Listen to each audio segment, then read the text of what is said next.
तपाईहरुलाई म यो एसी कम्प्रेसरको वायरिङ चाहिँ कसरी गरिन्छ भन्ने बारे चाहिँ म तपाईहरुलाई देखाउन गइरहेको छु र यो प्राय चाहिँ कम्प्रेसरहरु त्यो कम्प्रेसर क्यापेसिटर चेन्ज गर्दाखेरि चाहिँ कसरी चेन्ज गर्ने चाहिँ यो एसी को कम्प्रेसरको वायर त्यसपछि चाहिँ यो तपाईको न्युट्रललाई चाहिँ यो फेस न्युट्रलबाट चाहिँ डाइरेक्ट हाल्दिनु होला न्युट्रलहरु कम्प्रेसरमा गयो अनि यो फेस चाहिँ तपाईको यो क्यापेसिटरमा गएर चाहिँ क्यापेसिटरबाट एउटा चाहिँ रिटर्न फेरि यसलाई रनिङ भनिन्छ रनिङ कम्प्रेसरमै गयो र यो चाहिँ स्टार्ट चाहिँ यो कम्प्रेसरबाट आएर चाहिँ यो यहाँनिर गयो यो यसरी चाहिँ तपाईहरुले गर्नु यो एउटा चाहिँ यहाँबाट आएर चाहिँ लुप यो उमा गयो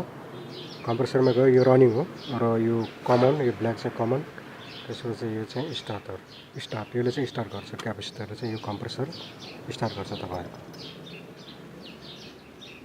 बस यति नै हो तपाईहरुलाई कस्तो लाग्यो भिडियो अब बाँकी अरु जान्नको लागि चाहिँ तपाईहरुले यो तलतिर कमेन्ट गर्नुपर्ने हुन्छ र साथीभाइहरुले शेयर गर्नुस् र अहिलेसम्म लाइक गर्नुस् कमेन्ट गर्नुस् बस यति नै हो अरु जान्न चाहेको खण्डमा चाहिँ तपाईहरुले तलतिर कमेन्ट गर्नु होला